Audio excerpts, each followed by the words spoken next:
안녕 얘들아. 시험 끝난 옆집 언니야. 겨울 하반기 채용 시즌이 다가와서 지금 내가 다니는 회사에도 면접을 한창 진행 중이더라고. 그래서 오늘은 수험 생활을 끝낸 이후에 기업 면접에 대해서 얘기해 볼까 해. 특히 이거는 뭐 자격증 없는 로스쿨 졸업생, 수료생, 중퇴생들에게 꼭 해주고 싶은 이야기라서 찍게 되었어. 일반 기업 면접을 앞둔 그런 친구들한테도 도움이 될 수 있는 얘기야. 뭐 사내변 준비하는 친구들한테도. 자신이 다른 지원자보다 스펙이 떨어진다고 생각해서 사내변 지원조차 않는 분들도 많은데 그런 분들도 들으면 도움이 될 수 있을 것 같아. 내 이력에도 적어뒀지만 나는 로스쿨에 입사하기 전에는 삼성 계열사 기업 인사 담당자로 일했었어. 그래서 자소서나 면접에 관여할 일이 많아서 그에 대해서 할 이야기들이 좀 많아. 지금은 기업 법무팀에 있는데 사내변으로 최근에 우리 팀에서 신입 경력을 뽑을 때 지원자 중에서 많은 분들이 변호사가 아닌 로스쿨 졸업생, 뭐 수료생, 중퇴생 분들이 와주셨어. 보면 정말 스펙이 좋으셔. 영어 성적은 뭐 당연히 나보다 좋으시고 또 로스쿨을 2번 가신 분도 계시고 한국 로스쿨 갔다가 미국 로스쿨 가셨던 분들도 계시고 또 뭐 자격증 시험을 그만두고 법무팀을 지원하신 분들을 보면서 들었던 안타까움은 다들 스펙에 비해서 위축되어 있었다는 점이었어. 근데 그 마음을 내가 너무 잘 알아. 왜냐면 나도 삼수를 해가지고 수험을 오래 보다 보면 되게 시험 떨어진 직후에 내가 아무것도 아닌 것 같고 막 오랜만에 접하는 사회의 벽이 너무 높게 느껴지잖아. 김태호 PD님이 MBC 입사 면접 경험담 얘기해 주신 거 기억나? 내가 어차피 떨어지면 나를 면접 보는 면접관들은 그냥 지하철에 지나가는 아저씨 1, 2, 3이다. 그냥 우리한테 주어지는 기회라는 거는 보통 우리가 가진 능력보다 조금 큰 경우가 많아서 그 기회 앞에 그걸 잡느냐 마느냐는 거기에 위축되지 않고 우리를 믿고 자신감 있게 행동하는 게 굉장히 중요하다고 생각해. 조금만 더 자신감을 갖고 조금만 더 밝게 자신 있게 면접에 응한다면 얼마든지 합격할 수 있다고 나는 생각하거든. 이번에 우리 면접 본 상사들이 떨어뜨리면서 했던 말 3가지를 얘기해 보자면 첫 번째로 자신감이 없어 보였다. 두 번째로 우울해 보였다. 세 번째, 즉 앞에 모든 얘기들이 조직에 적응하기 어려워 보인다. 근데 자격증 시험이 잘 맞지 않았다고 해도 자신감을 가져. 당시의 능력은 충분합니다. 정말. 로스쿨 졸업생, 수료생, 중퇴생, 자격증이 없는 분들 그런 분들은 스펙이 다들 되게 좋아. 흔히 말하는 오버 스펙이라고 하지. 우리 법무팀에서 면접 보는 상사분들이 입사했을 때 생각해보자. 그분들은 취업이 어렵던 시절이 아니었잖아. 그러니까 지금은 회사가 커져서 스펙 좋은 신입들을 뽑지만 현 차부장급들이 신입일 때는 지금에 비해서 스펙이 월등히 떨어진 경우가 많아서 기본적으로 다들 스펙이 본인보다 좋다고 생각하고 있어. 그래서 태도만 좋고 진짜 확실한 적극성을 보여주면 조직에서 잘 적응할 수 있다 이런 느낌이 들면 얼마든지 뽑을 의향이 있다고 말하는 것 같아. 근데 지원자분들은 자격증 시험으로 가는 길이 자기한테 맞지 않았다는 이유로 기운이 없어.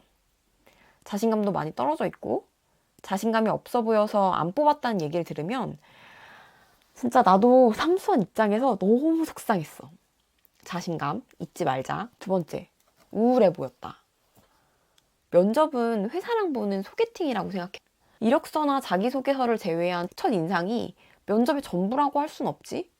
그렇지만 우리가 그 첫 인상으로 상대방에 되게 많은 것들을 과대평가 혹은 과소평가하잖아. 첫 인상에 밝고 웃는 느낌을 줘서 나의 단점도 무마시킬 수 있다면 최고 아니겠어? 똑똑한 것 같고 일도 잘할 것 같아 보인대. 근데 우울해 보여가지고 호감형이 아니라면서 떨어진 후기도 들었어. 합격하면 하루에 10시간 가까이 가족보다 긴 시간을 보는 사이가 되다 보니 일을 잘하는 것만큼 같이 지내면 좋은 에너지를 주고받는 사람일 수 있다는 확신이 드는 게 크게 당락을 좌우하는 것 같아. 말하면서도 진짜 더럽고 치사하다. 뭐 얼마나 대단한 연봉을 주고 회사가 나한테 해주는 게 뭐라고 이렇게까지 우리가 이미지 메이킹을 해야 되나 싶긴 하지만 우리도 돈 벌러 가는 입장이니까 조금의 가식과 포장으로 회사를 이용한다는 생각을 가져보는 건 어떨까? 우울해 보이는 인상, 자신감 없음, 이런 것들이 오랜 수험으로 인한 결과물이고, 사실 일하면서 한두 달이면 금방 원래의 모습으로 돌아올 텐데도 사회는 이런 걸 이해해주지 않는 것 같은 느낌이 들 때가 있어. 그래서 회사 면접에서 내가 부정적으로 비춰질 수 있는 정보는 다시 한번 확인하면서 굳이 언급하지는 않는 것도 좋은 방법이야. 면접을 보면서 수험할 때 우울했다는 얘기 굳이 할 필요 있을까? 나도 공부할 때 정신과 오랫동안 갔었고, 앞선 영상에서 내가 약 먹는 것도 강추했었잖아. 물론 지금 회사 동료분들 중에서도 오랜 기간 약 복용하는 분들도 계시고, 마음의 감기라는 사회적 편견도 많이 줄어들었음에도 사람을 뽑을 때에는 모든 것들을 보수적으로 보는 편인 것 같아. 아직은. 지금 회사에서 면접을 보는 면접관들은 로스쿨 제도의 현실을 모르는 분들이 태반이고, 또 그 시절에는 우울증에 대한 선입견도 있었기 때문에 이런 걸 물어봐도 말을 피하는 게 답인 것 같아. 연인 사이에도 나중에 가까워지고 힘든 이야기를 공유할 수는 있지만, 우리가 처음 소개팅할 때부터 자기 인생의 힘든 이야기를 모두 풀어놓는 사람을 피하게 되는 것과 같은 이치 아닐까? 세 번째, 조직에 적응하기 어려워 보인다. 법학 전공자들은 알겠지만 법학은 개인 플레이가 많은 전공 중 하나지. 나도 학교 다니면서 팀 과제를 해본 기억이 거의 없고, 로스쿨이나 뭐 사시 준비하면서 더더욱 그냥 골방에서 공부하고 법전 들고 다닌 기억밖에 없어. 그리고 회사에서 법학을 오래 전공한 사람들에 대한 선입견이기도 해. 그래서 법무팀을 지원하고자 한다면 내가 조직 적합성이 다른 지원자들보다 높다는 것을 알려주는 게 큰 차별점이 될 수 있을 것 같아. 조직 적합성이 떨어질 거라는 선입견 중에서도 나이도 좀 작용하거든. 나이가 많고 오래 시험을 준비하면 자기 고집이 셀 거라는 편견 같은 거. 그것도 내가 직접 그렇지 않다는 걸 입증을 해야 돼. 기존에 있던 멤버들과 잘 지낼 수 있다는 걸 계속 어필을 하는 거지. 일반 신입보다 나이가 많으면 면접관들 입장에서는 연차 대비 나이가 많아서 같이 일하기 힘들지 않을까? 이런 걱정을 당연히 할 수밖에 없거든. 이럴 때에는 내가 어떤 부분에서 나이라는 단점을 조직 적합성으로 승화시킬 수 있는지 내 경력이나 경험들을 잘 되돌아보면서 면접을 준비하면 좋을 것 같아. 이 밖에도 자기소개서에 법학에 대해서 나오는 부분이 있다면 좀 더 디테일하게 공부해 보는 것도 좋아. 뭐 위약벌이나 위약금 차이라든가 지원하는 회사의 산업군에 따라서 예상되는 법적 쟁점 같은 거 있잖아. 그런 거 공부하고 면접 때 어필을 하면 우리 회사에 대한 공부를 많이 했구나 이런 느낌을 줄 수 있겠지. 그리고 다트에 들어가서 반기보고서 같은 거 이런 거 보면 주석 같은 데 보면 현재 그 회사에서 진행 중인 소송이나 이런 자료 같은 거 찾아볼 수 있으니까 그런 것도 활용해보고 관련된 기사도 찾아볼 수 있을 것이고, 생각보다 면접에서 거기까지 공부해보시는 분들이 많지가 않은 것 같아. 그런 작은 차이가 당락에 큰 영향을 미치는 것 같아. 끝으로 회사를 다닐까 말까 고민이 끝나지 않은 채로 지원서를 막 뿌리고 다니는 친구들에게 하고 싶은 얘기가 있다면, 면접에 오지 않을 거라면 지원서 안 넣는 게 좋지 않을까. 물론 그거는 선택이긴 한데, 회사 입장에서는 변호사가 아닌 일반 직원의 수요가 있는 법무팀 조직들이 여전히 많이 있어.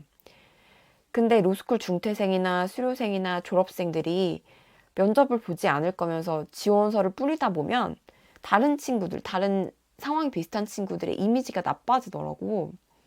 회사 입장에서 이 친구들은 보통 안 오더라 이렇게 하면서 애초에 뽑지를 않게 돼. 1차부터. 하다못해 같은 과 선배가 그 회사에서 일을 더 하면 기회가 좀 더 많이 주어지듯이 그런 거 부정할 순 없잖아. 근데 우리는 완벽한 타인에게 우리가 있는 분야를 대표하는, 마주하는 첫 번째이자 마지막 사람일 수 있다. 이런 걸 생각하고 행동했으면 좋겠어. 내가 회사를 합격하고 나서 팀장님한테 다른 지원자 말고 나를 뽑은 이유에 대해서 여쭤본 적이 있어. 우리 회사는 남초 집단인데 굳이 여자 변호사인 나를 뽑은 모험을 하셨으니까 내가 면접에서 여자 변호사한테는 남초 기업 입장에서 선호도가 떨어지는 것이 이해가 되고 기회가 적을 수밖에 없는 것도 이해한다.